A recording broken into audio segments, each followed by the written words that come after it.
அனைவருக்கும் வணக்கம். நாங்கள் இன்றைக்கு பார்க்க போகிறது பச்சை கோதுமை மாவில் கீரை புட்டு எப்படி அவிக்கிறேன்னு சொல்லி பார்ப்போம். இப்போ முதலாவது நாங்கள் கோதுமை மாவு எடுத்து வச்சிருக்கிறோம்.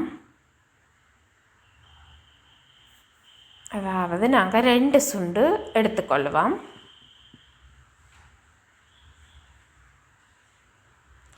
தேவையான கீரை நீங்கள் விரும்பின கீரைகளை எடுத்துக்கொள்ளலாம். நாங்கள் முருங்கைக்கீரை எடுத்து வச்சிருக்கிறோம். அதோட தேங்காய்ப்பூ, உப்புத்தூள்,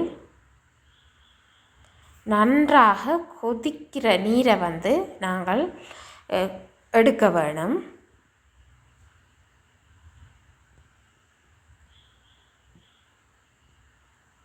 நன்றாக கொதித்த சுடுநீரை நாங்கள் எடுத்து உப்புத்தூள் மாவுடன் சேர்ந்து நன்றாக கலந்து விட வேணும்.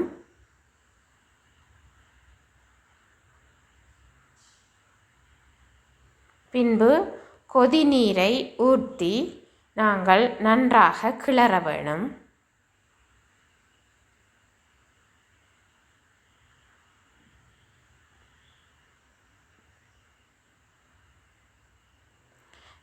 சூடு கொஞ்சம் குறையும் போது நாங்கள் கைகளால் அவற்றை பிசைந்து கொள்ளலாம்.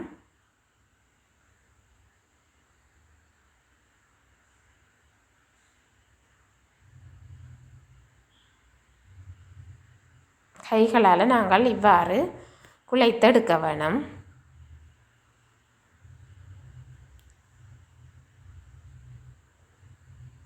நாங்கள் எங்களுக்கு ஏற்ற அளவில் இந்த புட்டுகளை மிகவும் சிறிதாக கொத்தி எடுத்துக்கொள்ளுவோம்.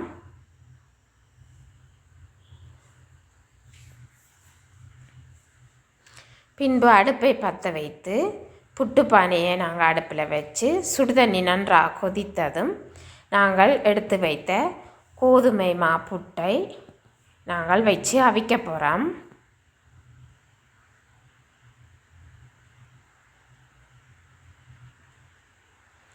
முருங்கைக்கீரைகளை சிறிதாக நாங்கள் வெட்டி வச்சிருக்கிறோம். நாங்கள் புட்டுக்கு முட்டை பொரிக்க போகிறோம்.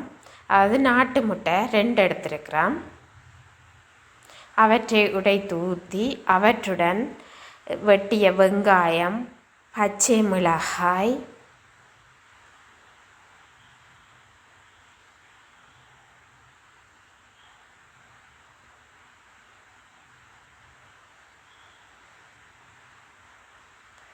மஞ்சள் தூள்,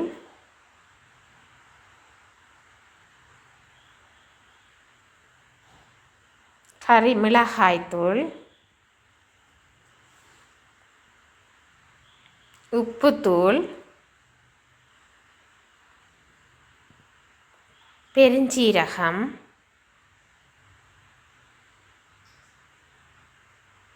என்பவற்றை சேர்த்து நன்றாக மிக்ஸ் பண்ண வேணும்.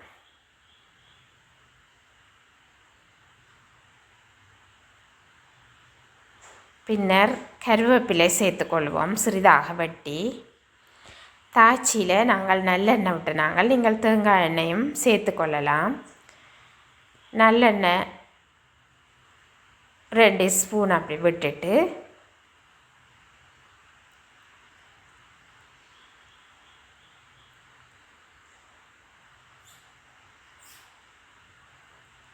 எண்ணெய் சூடேறியதும் நான் மிக்ஸ் பண்ணி வச்ச முட்டையை அளவாக ஊற்றி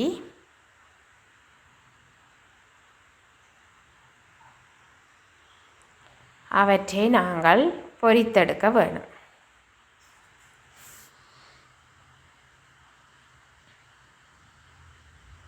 முட்டை நாங்கள் பொரிச்சிட்டோம். புட்டு எங்களுக்கு அவிஞ்சிட்டது. நீங்கள் புட்டு அவிஞ்சிட்டான்னு பார்க்குறதுக்கு நாங்கள் அந்த புட்டை தட்டி பார்க்க வேணும். தட்டி பார்க்கும்போது அந்த புட்டு சாதுவாக ஜம்ப் பண்ணுற தன்மை இருக்கும். அப்போது நாங்கள் அவிஞ்சிட்டேன்னு சொல்லி அறிஞ்சு கொள்ளலாம். அவித்த புட்டை நாங்கள் இறக்கி கொட்டி கொள்ளுவோம்.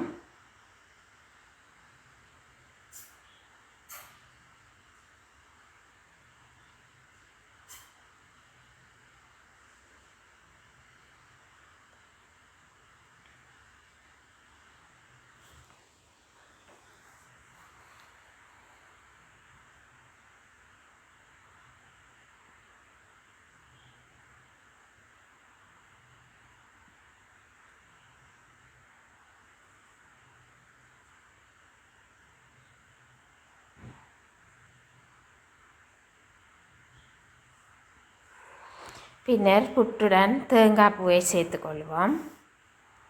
அத்துடன் நாங்கள் வெட்டி வச்ச முருங்கைக்கீரையையும் சேர்த்துக்கொள்வோம்.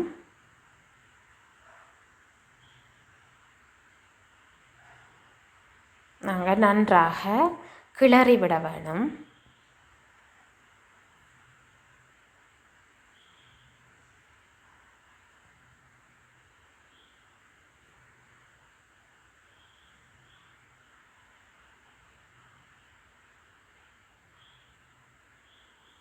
நாங்கள் இப்போது நோமலான தண்ணி சிறிதளவு நாங்கள் சேர்த்து அதை இவ்வாறு கிளறி விட வேணும்.